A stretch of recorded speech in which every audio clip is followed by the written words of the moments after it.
মুসআব ইবনে উমাইর রাদিয়াল্লাহু তাআলা আনহু মুশরিক থাকা অবস্থায় আল্লাহর নবী যখন কোরআন তেলাওয়াত করে সাহাবীদেরকে শিক্ষা দেয়, এই সময়ের ভিতরে মুসআব মুশরিক থাকা অবস্থায় তিনি দূর থেকে আল্লাহর রাসূলের কোরআন তেলাওয়াত শুনে। এইভাবে দীর্ঘদিন যাওয়ার পর আল্লাহর নবীজির চোখে মুসআব ধরা পড়ে গেছে। আল্লাহর নবী বলে, যুবক কে তুমি, এদিকে আসো, এদিকে আসো। আল্লাহর নবী মুসআবকে ডাইকে তার কাছে নিয়ে আসতেন। বলুন, ও মুসআব, তুমি এখানে কেন আসছো? তোমার বাবার নাম তো অমুক। বলে, হ্যাঁ ইয়া রাসূলুল্লাহ, আমার বাবার নাম হচ্ছে অমুক। তাহলে তুমি কি চাও? মুসআব ডাক দিয়ে বলে, ইয়া রাসূলুল্লাহ, ইয়া হাবিবাল্লাহ, আমার বাবা মা আমার ধর্ম হচ্ছে মুশরিক, দেবতা পূজা করি। ইয়া রাসূলুল্লাহ, তারা তো আমার মাখলুক হতে পারে না, তারা তো আমাদের স্রষ্টা হতে পারে না। ইয়া রাসূলুল্লাহ, তাদেরকে আমরা পূজা করতে পারি না। নবী গো, আপনার এই ধর্মকে আমার বড় ভালো লাগে, আপনার ধর্মের প্রতি আমার মনটা সব সময় উদার হয়ে থাকে। ইয়া রাসূলুল্লাহ, আমি মুসলমান হয়ে যাইতে চাই, আপনি আমাকে মুসলমান বানায়া দেন। আল্লাহর নবী মুসআবকে ডাক দিয়ে বলে, মুসআব, তুমি যদি মুসলমান হয়ে যাও তোমাকে অনেক কষ্ট সহ্য করতে হবে। তোমার বাড়ি থেকে, তোমার মা বাবা সম্পদ থেকে ত্যাগ করে দিবে, ঘর থেকে বের করে দিবে, তোমাকে ত্যায্য করে দিবে। ও মুসআব, ঈমান আনার কারণে তোমার অনেক কষ্ট হয়ে যাইবে। মুসআব রাদিয়াল্লাহু তাআলা আনহু আল্লাহর নবীকে বলে, ইয়া রাসূলুল্লাহ, আমাকে মুসলমান হওয়ার কারণে যদি মা বাবা আমাকে ঘর থেকে বের কইরা দেয়, আমাকে তারা যদি তাড়ায় দেয়, সম্পদ থেকে যদি বঞ্চিত করে, ইয়া রাসূলুল্লাহ, আমার এই মা বাবার সম্পর্কের দরকার নাই, এই দুনিয়ার সামান্য কয়েকদিনের জন্য এই বাড়ির দরকার নাই, যেই সম্পদ স্থায়ী না, ও আল্লাহর নবী, এই সম্পদের আমার দরকার নাই। ইয়া রাসূলুল্লাহ, ইয়া হাবিবাল্লাহ, আমি মুসলমান হয়ে যাইতে চাই। আল্লাহর নবী মুসআবকে কালিমা পড়াইয়া মুসলমান বানায় দেওয়ার পরে, ও বন্ধুরা আমার, মুসআব রাদিয়াল্লাহু তাআলা আনহু আল্লাহর নবীকে বলে, ইয়া রাসূলুল্লাহ, ও আল্লাহর নবী, এই ইসলাম ধর্ম যদি সত্য হয়ে থাকে, মুসলমানেরা যদি আল্লাহ তাআলার প্রিয় বান্দা হয়ে থাকে, মুসলমান যদি আল্লাহকে ভয় করে থাকে, আল্লাহ তাআলা যদি আমাদের এই আসমান সৃষ্টি করেছেন, জমিন সৃষ্টি করে থাকে, ও নবী গো, এই জমিনটা যদি আল্লাহ তাআলা বানিয়ে থাকেন, আল্লাহর এই জমিনের ভিতরে আমরা মুসলমান হইয়া আমরা যদি আল্লাহ রাব্বুল আলামিনের কালিমার কথা বলতে না পারি, ইয়া রাসূলুল্লাহ, ওই মুশরিকেরা তারা দেবতার পূজা করে কেমনে? এই দেবতা তো কোনো কিছুই সৃষ্টি করতে পারে না, এই প্রতিমা, এই মূর্তিগুলো তো কোনো কিছুই করতে পারে না। তারা ভিন্ন ধর্মের অনুসারী হইয়া আল্লাহর জমিনে তারা যদি উঁচু গলায় কথা বলতে পারে, মাথা তুলে তারা যদি এই এলাকার ভিতরে তারা যদি শাসন ব্যবস্থা পরিচালনা করতে পারে, ইয়া রাসূলুল্লাহ, আমরা তো আল্লাহর গোলাম, আমরা তো আল্লাহ তাআলার গোলাম, আল্লাহর বান্দা, আল্লাহর কালিমা, আল্লাহর ধর্ম আমরা গ্রহণ করেছি। ইয়া রাসূলুল্লাহ, আমরা কেন গোপনে থাকব? আজ থেকে আমরাও প্রকাশ্যে ইসলামের দাওয়াত দেওয়া শুরু করে দিব। এরপরে মুসআব রাদিয়াল্লাহু তাআলা আনহু তিনি সরাসরি মুসলমান হয়ে অ্যাকশনে চলে গেছেন, দাওয়াত দেওয়া শুরু করে দিবেন। আর আমরা এতগুলো মুসলমান হওয়ার পরেও মুশরিকের বিরুদ্ধে কথা বলতে পারি না। মুশরিক তো দূরের কথা, যারা মুসলমান তারাই ইসলামের বিরুদ্ধে কাজ করে, তাদের বিরুদ্ধে কিছু বলতে পারি না। ঈমান আমাদের কত দুর্বল হয়ে গেছে, আমরা কতটুকু আল্লাহ তাআলার প্রতি যে বিশ্বাস করি, সেই বিশ্বাসটা আমাদের কত দূরে চলে গেছে। মুসলমান ভাইরা আমার, আল্লাহ তাআলার নবী বলেছেন, লা তাআতা লিমাখলুকিন ফি মাসিয়াতিল খালিক। ও গোলাম, তুমি গোটা এই দুনিয়ার ভিতরে সব যদি তোমাকে দেওয়া হয়, তবুও কি করা যাবে না? আল্লাহ তাআলার নাফরমানি করে কোনো মানুষকে খুশি করা যাবে না। কিন্তু আমরা আল্লাহ তাআলাকে নারাজ করে আল্লাহ তাআলাকে তার বিধানকে অমান্য করে মানুষকে খুশি করার জন্য সব সময় প্রস্তুত থাকে। আল্লাহ তাআলা কোরআনুল কারিমে আমাদের জন্য কত সুন্দরভাবে পূর্বের যে সমস্ত মানুষ ছিলেন, নবীরা ছিলেন, সাহাবীরা ছিলেন, দামি মানুষ ছিলেন, তাদের ঘটনাগুলো সুন্দরভাবে কোরআনুল কারিমে আল্লাহ তাআলা কি করে দিয়েছেন, উল্লেখ করে দিয়ে আমাদেরকে নসিহত গ্রহণ করার জন্য বলে দিয়েছেন। আল্লাহ তাআলা বলেন, ওয়া ইয ক্বালাত ইমরাতু ইমরান রাব্বি ইন্নী নাযারতু লাকা মা ফী বাতনি। আল্লাহ পাক রব্বুল আলামিনের একজন বান্দী ছিলেন, যার নাম ছিল হান্না, তার স্বামীর নাম ছিল ইমরান, যার নামে কোরআনুল কারিমে আল্লাহ তাআলা আলে ইমরান নামে একটা সূরা দিয়েছেন। হযরত হান্না আর হযরত ইমরান আলাইহিস সালাতু ওয়াস সালাম উনি ছিলেন বড় একজন নবী। ওই জামানায় বাইতুল মুকাদ্দাসের খতিব ছিলেন এবং ইমাম ছিলেন, নবীও ছিলেন। থাকার পরে আল্লাহ পাক রব্বুল আলামিনের এই জমিনে তারা বসবাস শুরু করে দিলেন। একেবারে বৃদ্ধ হয়ে গেলেন, চুল দাড়ি সব পেকে গেল, বয়স্ক হয়ে গিয়েছেন। হযরত হান্না বৃদ্ধ মানুষ, সন্তান হওয়ার আর কোনো সম্ভাবনা নাই। এই হান্না একদিন তার ঘর থেকে দেখে একটা পাখি তার বাচ্চাকে সুন্দর করে খাওয়াইতেছে। এই দৃশ্য দেখার পরে হান্না আল্লাহ তাআলার কাছে মান্নত করলেন, রব্বি ইন্নী নাযারতু লাকা মা ফী বাতনি মুহাররারান ফাতাকাব্বাল মিন্নী ইন্নাকা আনতাস সামিউল আলীম। হান্না আল্লাহ তাআলার দরবারে মান্নত করলেন, ও ভাইরা আমার মান্নত কার কাছে করবেন? আর একটু জোরে কোন, আল্লাহ তাআলার নামে শপথ করতে হবে। মান্নত করলে আল্লাহর নামে করতে হবে, দুনিয়ার কোনো জায়গায় মান্নত করা যাবে না। আল্লাহ রাব্বুল আলামিনের কাছে বললেন, আল্লাহ তুমি যদি একটা সন্তান আমাকে দাও, আয় আল্লাহ এই সন্তানটা আমি তোমার ঘর বাইতুল মুকাদ্দাস আছে, এই বাইতুল মুকাদ্দাসের খাদিম বানাইয়া দিব। এই কথা বলার পরে হযরত হান্নাকে আল্লাহ পাক রব্বুল আলামিন সন্তানের সুসংবাদ দিলেন। সন্তানের সুসংবাদ দেওয়ার পরে সন্তান যখন তার গর্ভে চলে আসলো, ফাতাকাব্বালাহা রাব্বুহা বিকবুলিন হাসানিন ওয়া আনবাতাহা নাবাতান হাসানা। ও মুসলমান, তার গর্ভে যখন সন্তান চলে আসলো, সন্তান আসার পরে এই হান্না সন্তান যখন প্রসব করলেন, সন্তান প্রসব করার পরে তিনি দেখতেছেন ওই জামানায় তো মসজিদের খাদেম বানাইতে হইলে, এখনো মসজিদের খাদেম হতে হইলে পুরুষ লাগে, ঠিক কিনা? পুরুষ ছাড়া মসজিদের খাদেম হওয়া যায় না। কিন্তু আল্লাহ পাক রব্বুল আলামিন হান্নাকে পুরুষ সন্তান দেয় না, একটা কন্যা সন্তান দিয়েছেন। এই কন্যা সন্তান দেওয়ার পরে হান্না মনে মনে কষ্ট পাইতেছিলেন। এমন সময় আল্লাহ পাক রব্বুল আলামিন তাকে জানায়া দিলেন, ওয়ালাইসা যাকারু কাল উনসা, ও হান্না তোমার এই কন্যাটা সাধারণ কোনো কন্যা না, অনেক পুরুষ আছে এর চাইতেও অনেক দুর্বল। ও মুসলমান ভাইরা আমার, আল্লাহ তাআলা জানায়া দিলেন, ও হান্না তোমার এই সন্তানটা অনেক দামি, অনেক দামি, হাজার হাজার পুরুষের চাইতেও দামি। বলেন সুবহানাল্লাহ।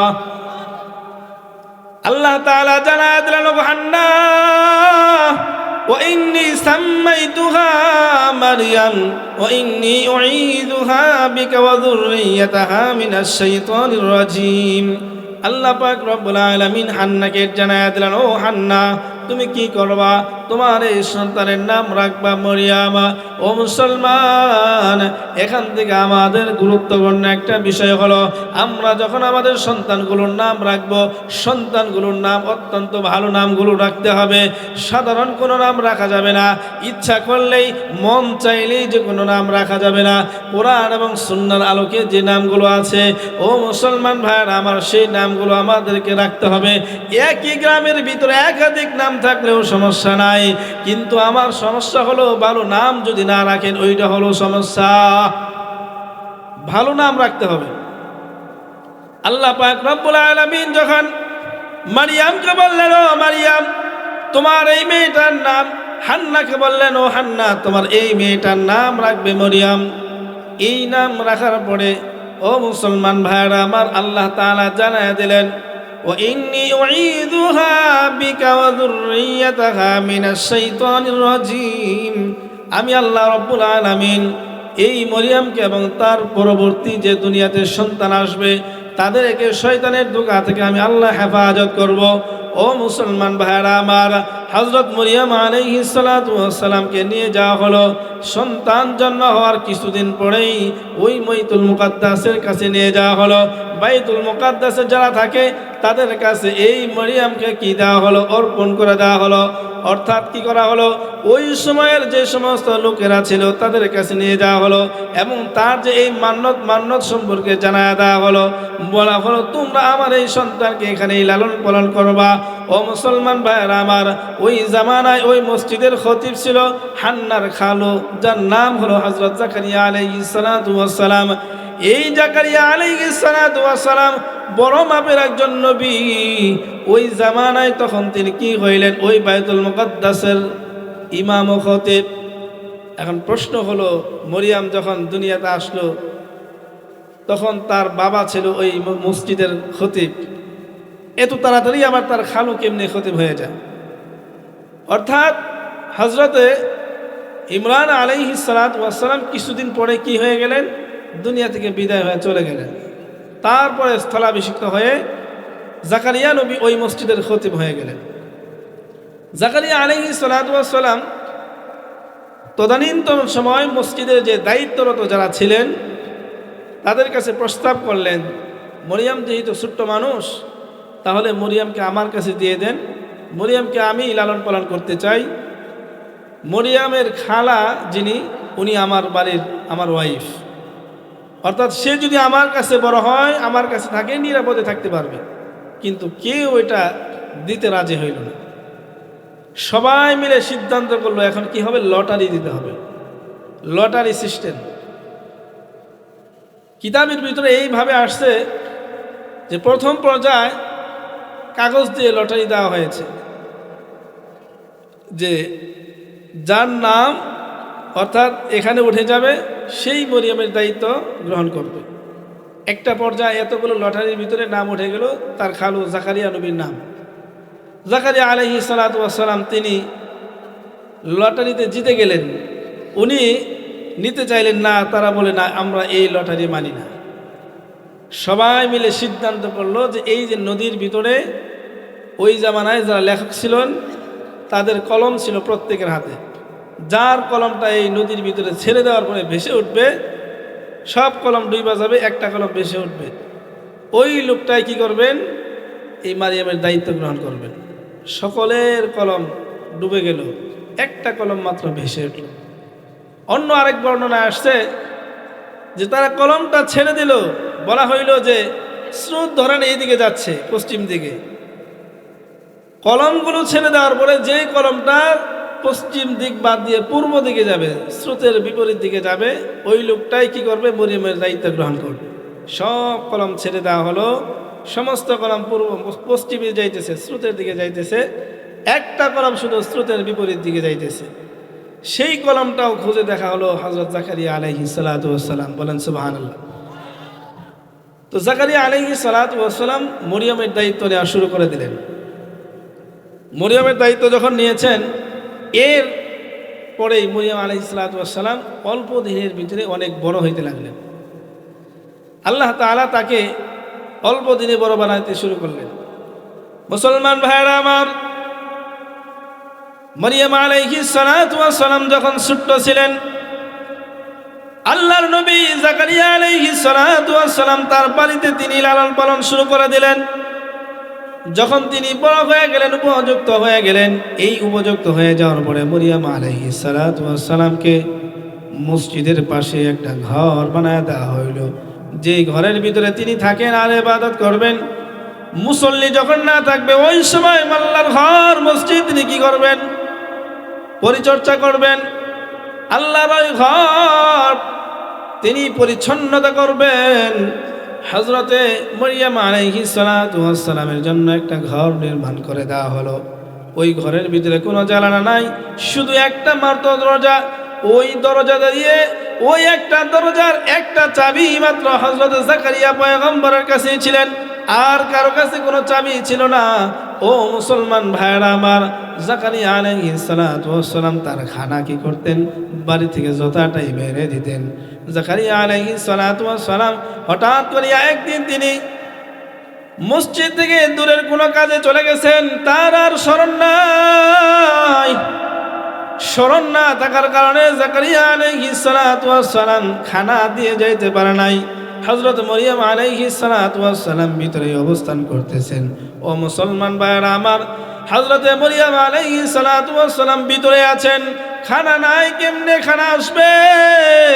ও মুসলমান ভাইরা আমার, জাকারিয়া আলাইহিস সালাতু ওয়াস সালাম চলে যাওয়ার পরে হযরতে মরিয়ম আলাইহিস সালাতু ওয়াস সালাম ভিতরেই থেকে তিনি কি করেন?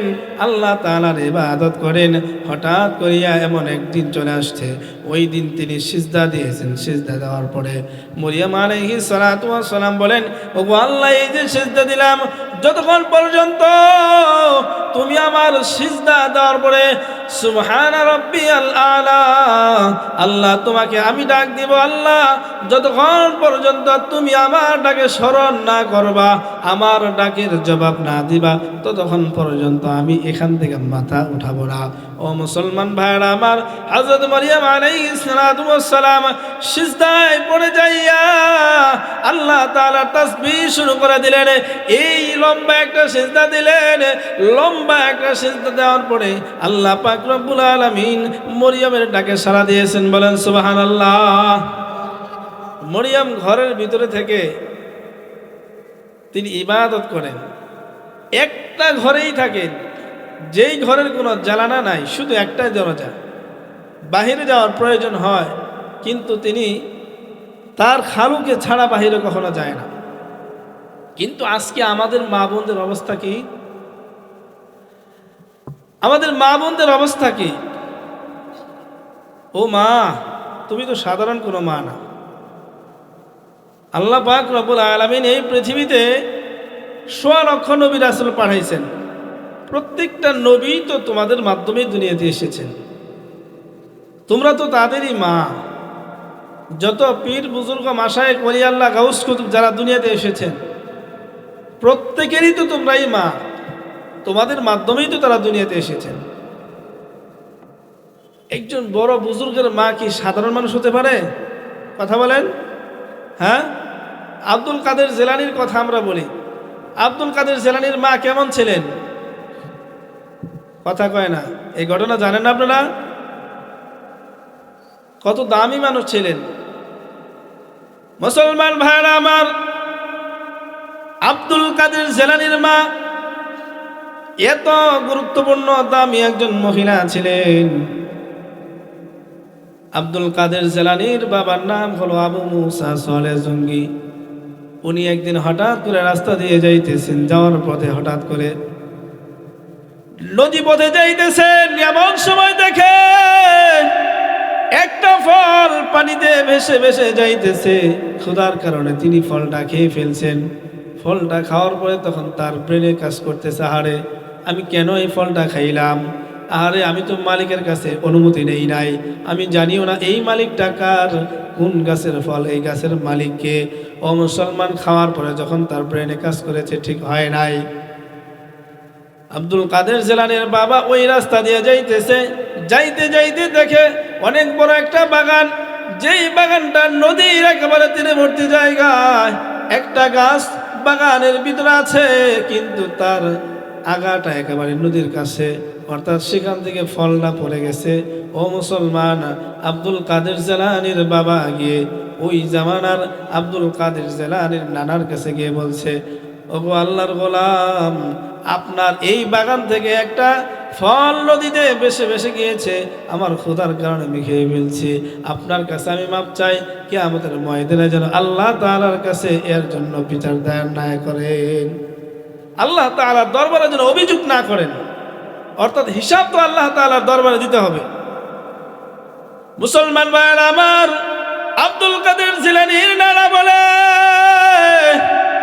আমি তোমাকে এই ফল খেয়েছো এটা আমি মাফ করতে পারি না, তুমি যদি মাপ নিতে চাও তাহলে আবার গোলামি করতে হবে।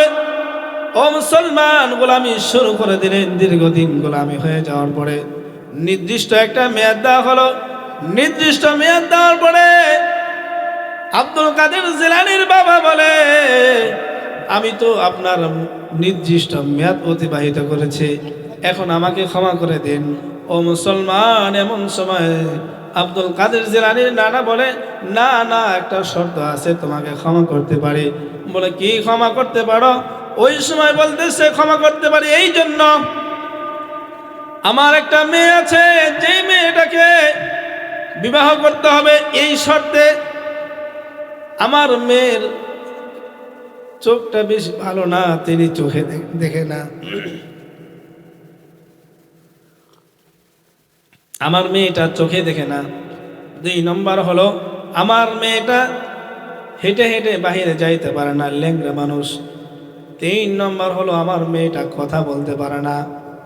ও মুসলমান, এই শর্ত যখন লাগানো হইল, লোকটার ভিতরে কতটা আল্লাহর ভয় ছিল। আল্লাহর ভয় থাকার পরে একটা ফল না করে খাওয়ার কারণে তিনার কাছে ক্ষমা চাওয়ার জন্য গিয়েছেন। এই মুহূর্তে তার উদ্দেশ্য হলো আল্লাহ তাআলার দরবারে কিয়ামতের ময়দানে এই অভিযুক্ত যেন দায়ের হতে না হয়। এমন সময় ভাইয়েরা আমার, আব্দুল কাদের জিলানীর বাবা শর্তে রাজি হয়ে গেলেন, বিবাহ হয়ে গেল। বাসর ঘরে যখন গেছেন, যাওয়ার পরে দেখেন এত সুন্দরী একজন মানুষ, তিনি চোখেও দেখেন, কথাও বলতে পারেন, হেঁটেও যেতে পারেন। এই কথা যখন তিনি দেখছেন, দেখার পরে তিনি কিতাবের ভিতরে আসছে, ঘর থেকে বের হয়ে গেছেন। আব্দুল কাদের জিলানীর নানা বলে, কি ব্যাপার বাবা, তুমি ঘর থেকে বের হয়ে আসতো কেন? বলে, আপনার কথা কাজে মিল নাই। কি মিল নাই? যে আপনি বললেন আপনার মেয়ে চোখে দেখে না, কথা বলতে পারে না, হাঁটতে পারে না। এখন তো আমি যে মেয়েটা ভিতরে পেয়েছি, সে তো কথাও বলতে পারে, হাঁটতেও পারে, চোখেও দেখে। তার মানে আপনি যে শর্ত দিয়েছেন সেই শর্ত তো হয় নাই। আব্দুল কাদের জিলানীর নানা তখন বলে, বাবা শোনো, আমি তো শর্ত লাগিয়েছি, আমার কথাটা শোনো। আমার এই মেয়ে আমার বাড়ি ছেড়ে, আমার আঙ্গিনা ছেড়ে, এরিয়া বাদ দিয়ে অন্য কোথাও কোনোদিন হাইটা যায় নাই। তার মানে এই জন্য বলছি, আমার মেয়ে হাঁটতে পারে না, পাটা ভালো না। আমার মেয়ের চোখ বলছি অন্ধ, সে আমার এরিয়া বাদ দিয়ে হালাল জিনিস ছাড়া হারাম কোনো জায়গায় এবং এই এরিয়ার বাহিরে কোনোদিন হাইটা হাইটা অর্থাৎ চোখ দিয়ে তাকায় দেখে না। 3 নম্বর হলো, আমার এই মেয়ে কোনোদিন ভিন্ন কোনো পুরুষের সাথে কথা বলে নাই। সুবহানাল্লাহ বলেন। আজকে এই মানুষগুলোর দাম কত বেশি। তার গর্ভ থেকে সন্তান হয়েছে, যেই সন্তান জগৎ বিখ্যাত একজন বুজুর্গ হয়ে গেছে, জগতের ভিতরে সুনামধন্য একজন ব্যক্তিত্ব হয়ে গেছে। আজকে আমার আপনার মা বোনদের অবস্থা কি? এই মা বোনেরা তো সন্তান গর্ভে আসার পরে সারাদিন সময় কাটে না টেলিভিশন নিয়ে বসে থাকে, সময় কাটে না মোবাইল নিয়ে বসে থাকে, সময় কাটে না বিভিন্ন মানুষের সাথে বিভিন্ন গীবত পরনিন্দা চগলখড়ি নিয়ে বসে থাকে। এই হলো অবস্থা। আল্লাহর রাসূল বলে দিয়েছেন, ও সাহাবীরা শোনো, আমি জাহান্নামে যখন ঘুরতে গেলাম, মিরাজে যাওয়ার পরে দেখতেছিলাম জাহান্নামের ভিতরে মহিলাদের সংখ্যাই বেশি। কাদের সংখ্যা বেশি? আল্লাহর রাসূলকে সাহাবীরা জিজ্ঞেস করলেন, ইয়া রাসূলুল্লাহ, মহিলাদের সংখ্যা কেন বেশি? আল্লাহর নবী সাহাবীদেরকে বলেন, ও সাহাবীরা, 2টা কারণে মহিলারা জাহান্নামে যাবে। 1 নম্বর কারণ হলো তারা হলো অকৃতজ্ঞ। 1 নম্বর কারণ কি? কথা কয় না, আরো জোরে কোন কি? অকৃতজ্ঞ। তার মানে হলো স্বামী বেচারা এত কষ্ট করে তার জন্য কোনো কিছু হাদিয়া নিয়ে আসে, বউ সেটা গ্রহণ করতে চায় না। বউ যদি কোনো কিছু চায়, স্বামী বেচারা যদি দিতে না পারে, বলে আমার মতো মানুষ হইয়া তোমার বাড়িতে থাকলাম, না হলে তোমার বাড়িতে অন্য কোনো মহিলা থাকতো না। ঠিক না? একটু জোরে কনে রাখা মানুষ শুনুক। আপনারা কোন যে আপনাদের এই গ্রামের মানুষ এরকম করে? ও মা বোনেরা, শুনেন কথাগুলো। 2 নম্বর কারণ হলো আল্লাহ তাআলার দেওয়া ফরজ বিধান মহিলাদের জান্নাতে যাওয়ার জন্য মাত্র 4টা কারণ। 4টা কাজ যদি মহিলারা করতে পারে, আল্লাহ তাআলার জান্নাত তাদের জন্য ওয়াজিব হয়ে যায়। 1 নম্বর হলো 5 ওয়াক্ত নামাজ, 2 নম্বর হলো রমজানের রোজা, 3 নম্বর হলো নিজের সতীত্বের হেফাজত করা, 4 নম্বর হলো স্বামীর খেদমত করা। আজকে মুসলমান ভাইয়েরা আমার, মা বোনেরা স্বামীর খেদমত করতে চায় না, স্বামীর সঙ্গে ভালো ব্যবহার করতে চায় না, স্বামীকে সাধারণ মনে করে, স্বামীকে 1 পয়সারও দাম দিতে চায় না। কেমন করে মুসলমান ভাইয়েরা আমার? আপনার বাড়িতে যদি আপনার মেয়ের শ্বশুর আসে, ছেলের শ্বশুর যদি আসে, অন্য কোনো আত্মীয় স্বজন যদি বাড়িতে আসে, ওই দিন দেখবেন আপনার বিবি ভালো কাপড় পরেছে, ওই দিন দেখবেন বিছানাটা কত সুন্দর পরিপাটি হয়ে গেছে, ওই দিন দেখবেন বাড়ির অবস্থাটাই ভালো হয়ে গেছে।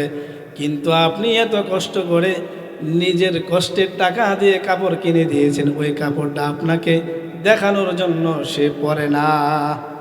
ঠিক কিনা? কথা কয় না, ঠিক কিনা?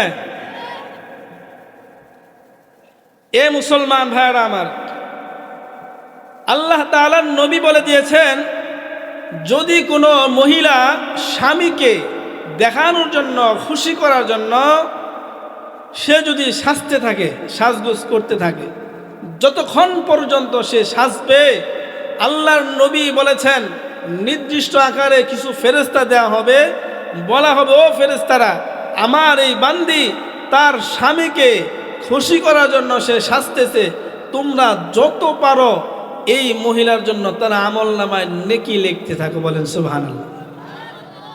তোমরা যত পারো, যতক্ষণ পর্যন্ত সে সাজবে ততক্ষণ পর্যন্ত কি করবা? তার জন্য নেকি লিখতে থাকবা।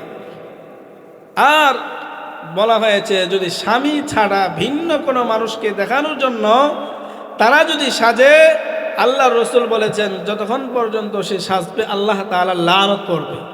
যতক্ষণ পর্যন্ত সে স্বামীকে ছাড়া বেপরদায় হয়ে বাহিরে বেপরদায় হয়ে ঘুরবে, ততক্ষণ পর্যন্ত আল্লাহ তাআলার লানত, আল্লাহ তাআলার গুসা, আল্লাহ তাআলার আযাব, গজব তার উপরে অবধারিত হইতে থাকবে। নাউজুবিল্লাহ কোন। তাহলে কি আমরা আমাদের মেয়েদেরকে, আমাদের বিবিদেরকে বেপরদায় রাখবো? আপনারাও রাখবেন না, তাদেরকে বুঝাবেন তারা যেন না থাকে। মুসলমান ভাইয়েরা আমার, স্বামীর সেবা কতটা গুরুত্বপূর্ণ। মহিলারা 2টা কারণে জাহান্নামে যাবে। 1 নম্বর হলো অকৃতজ্ঞ হওয়ার কারণে, 2 নম্বর হলো স্বামীর সঙ্গে ভালো ব্যবহার না করার কারণে। এই জন্য আমি প্রত্যেকটা মা বোনকে অনুরোধ করে বলতেছি, মা, তোমার স্বামীকে কখনো কষ্ট দিও না, স্বামীকে কখনো কষ্ট দিও না, স্বামীকে মহব্বত করা শেখো, ভালোবাসা শেখো। স্বামীকে কখনো ইনসাল করা যাবে না। মুসলমান ভাইরা আমার, স্বামীর খেদমত করতে হবে। বাহির থেকে লোকটা যখন কাজ করে তোমার বাড়িতে আসবে, স্বামীকে মহব্বত কেমনে করবা? 1 গ্লাস পানি দাও গরমের দিন হলে। ও মুসলমান, স্বামী বেচারা যদি গাড়ি চালায়, বাড়িতে আসার সঙ্গে যত কাজ তোমার থাকুক না কেন, সমস্ত কাজ বাদ দিয়ে স্বামীর কাছে চলে যাও।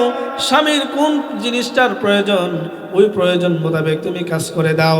স্বামী বেচারা বাহির থেকে যত কষ্ট করে আসুক না কেন, হাজারো কষ্ট যদি থাকে, বাড়িতে আসার পরে তুমি স্বামীকে যদি একটু সেবা দিতে পারো, স্বামীর মনটা যদি একটু খুশি করতে পারো, সমস্ত ব্যস্ততা সব দূর হয়ে যাবে। এই স্বামী তোমার উপরে রাজি হয়ে যাবে, এই স্বামী তোমাদের কোনোদিন কষ্ট দিবে না, আল্লাহ তাআলাও তোমার উপরে রাজি হয়ে যাবে।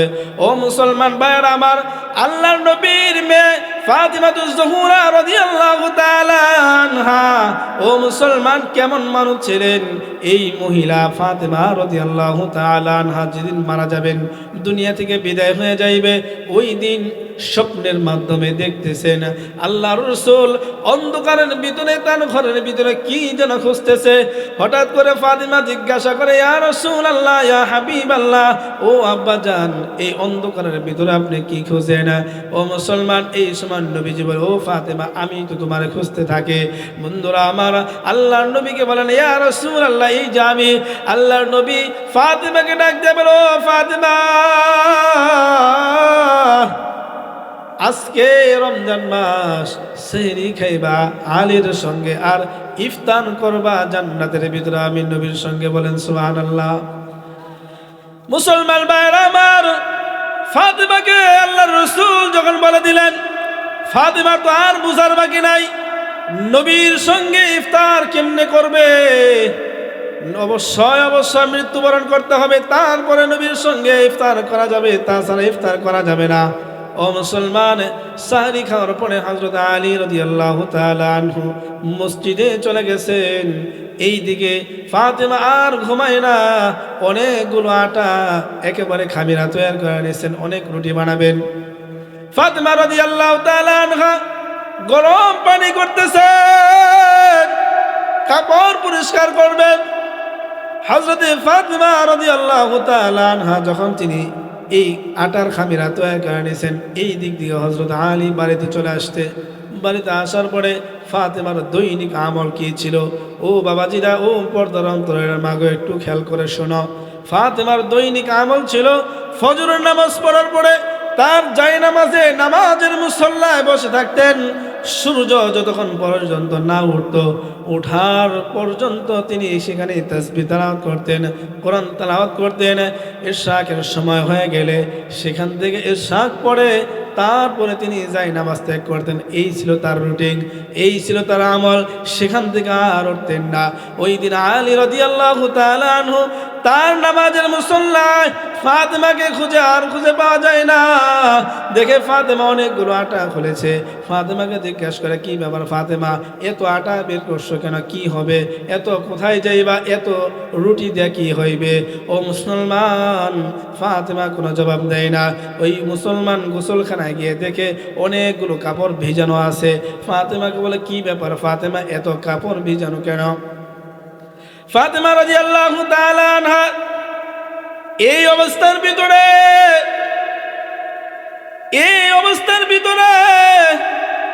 স্বপ্নের কথাগুলো হযরত আলীকে বলার পরে, আলীকে যখন বলছেন, আলীকে বলার সাথে সাথে হযরত আলী রাদিয়াল্লাহু তাআলা আনহু বলে, ও ফাতিমা, আমি তো তোমার যোগ্য ছিলাম না, তুমি তো দু জাহানের সরদার, সরকার দু আলম নবী, বিশ্ব নবী মুহাম্মদুর রাসূলুল্লাহ সাল্লাল্লাহু আলাইহি ওয়াসাল্লামের কলিজার টুকরা মেয়ে ফাতিমা। ও ফাতিমা, তোমাকে তো বিবাহ করার উপযুক্ত আমি ছিলাম না। ফাতিমা, তোমার মনের চাহিদা কোনোদিন আমি পূরণ করতে পারি নাই। ও ফাতিমা, তুমি আমাকে কেউ করে দাও, মাফ করে দাও। ও মুসলমান, ফাতিমা আগে আল্লাহর নবীকে বলেন, ও আমার প্রাণের স্বামী, আপনি আমাকে মাফ করে দেন, আপনি আমাকে মাফ করে দেন। ও মুসলমান বন্ধুরা আমার, এই ফাতিমা রাদিয়াল্লাহু তাআলা আনহা হযরত আলী রাদিয়াল্লাহু তাআলা আনহুকে বলেন, ও প্রাণের স্বামী, আমি আপনাকে এত মহব্বত করি, এত ভালোবাসি। আপনাকে মহব্বত করার কারণে, ভালোবাসার কারণে আল্লাহ পাক রব্বুল আলামিন আমাকে কি করবেন, আমাকে যেন আপনি দোয়া করেন, আল্লাহ যেন আমাকে মাফ করে দেয়, জান্নাতের ফায়সালা করে দেয়। ও মুসলমান বন্ধুরা আমার, এই অবস্থার ভিতরে ফাতিমা যখন বলে দিয়েছে, ফাতিমা বলে দেওয়ার পরে হযরত আলী রাদিয়াল্লাহু তাআলা আনহু দাঁড়ায় ছিলেন, এই অবস্থায় জমিনের ভিতরে পড়ে গেছেন। ফাতিমা, তার মানে তার স্বামী মৃত্যুর কথা শুনে ফাতিমা পড়ে গেছেন। ও মুসলমান, পড়ে যাওয়ার পরে হযরতে ফাতিমা রাদিয়াল্লাহু তাআলা আনহু এবং হযরত আলী দুইজনে কান্না করেন। এরপরে হাসান হুসাইন দৌড়ায় আসছে। দৌড়ায় আসার পরে মাকে বলে, মা তুমি কেন কাঁদো? বাবাকে বলে, তুমি কেন কাঁদো? মা ডাক দিয়ে বলো, মা, ও বাবা, যাও যাও, রাসূলের রোজায় চলে যাও, তোমার নানার কাছে চলে যাও, তোমার নানার সেখানে চলে যাও। ও মুসলমান, হযরতে হাসান হুসাইন যখন আল্লাহর নবীর রোজায় চলে গেছেন, এই মুহূর্তে আল্লাহর নবী হাসান হুসাইনকে ডাক দিয়ে বলো, নানা ভাই, যাও তাড়াতাড়ি বাড়িতে চলে যাও, আমার এখানে জীবন আরো অনেক আসতে পারবা। ওকে মুসলমান, কবর থেকে হাসান হুসাইনের সাথে আল্লাহর রসুল কথা বলে। এই অবস্থার ভিতরে হাসান হুসাইনকে আল্লাহর নবী বলতেছেন, ও হাসান ও হুসাইন, তোমার মা আর দুনিয়ায় থাকবে না, তোমার মার শেষ দিন আজকে। ও মুসলমান, এই অবস্থার ভিতরে আল্লাহর নবী যখন বইলা দিলেন, হাসান হুসাইন বাড়িতে চলে আসলো। বাড়িতে আসার পরে হাসান হুসাইনের মা এবং বাবার এই অবস্থা দেখার পরে আল্লাহ পাক রব্বুল আলামিন হঠাৎ করিয়া ফাতেমার মৃত্যু দিয়ে গেলেন। এর আগে ফাতেমার নসিহত ছিল তার স্বামীর কাছে, স্বামী গো, আমার নসিহত হলো স্বামী, আমার মৃত্যুর পরে আমার লাশটা বেশিক্ষণ আপনি রাখবেন না, আমার মৃত্যু হয়ে যাওয়ার পরে অন্য মানুষকে খবর দিবেন না, ভিন্ন কোনো পুরুষ আসতে পারবে না, আসার কোনো প্রয়োজন নাই। আমার মৃত্যু হয়ে যাওয়ার পরে আপনারাই নিজেরাই আমাকে দাফন করবেন। কারণ কেন মুসলমান, হযরতে ফাতেমা স্বামী হযরতে আলীকে বলে দিয়েছিলেন, ওগো আলী, ওগো আমার প্রাণের স্বামী, শুনেন, আমি ফাতেমা কেমন, আমি লম্বা না খাটো, আমি চিকন না মোটা, আমি কেমন, অন্য কোনো মানুষ তো আমাকে দেখে নাই। ওগো আমার প্রাণের স্বামী, এই রাতে আমার কি করবেন, আমাকে খবর দিয়ে দিবেন। ও মুসলমান বন্ধুরা আমার, এইদিকে মানুষ হইল তিনজন, হযরতে ফাতেমার এই ঘাটটা কে বহন করবে, মানুষ লাগবে চারজন, কিন্তু আল্লাহ পাক রব্বুল আলামিনের পয়গম্বর ওই দিকে হযরত আবু যর গিফারি রাদিয়াল্লাহু তাআলা আনহু, উনিও স্বপ্নের মাধ্যমে দেখেছেন আল্লাহর রসুল তাকে বলতেছেন, ও আবু যর, যাও, আমার কলিজার টুকরা ফাতেমার মৃত্যু হয়ে গেছে, খাটিয়া বহন করার মানুষ নাই, যাও তুমি খাটিয়া বহন করো।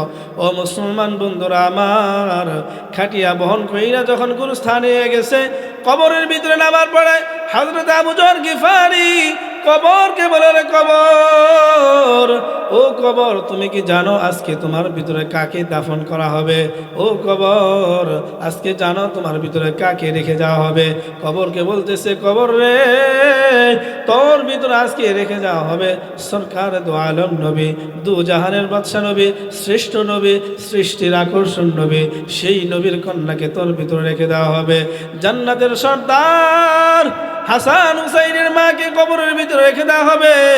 জান্নাতি মহিলাদের সর্দারিনী যে হবে তাকেই কবরের ভিতরে রেখে দেওয়া হবে।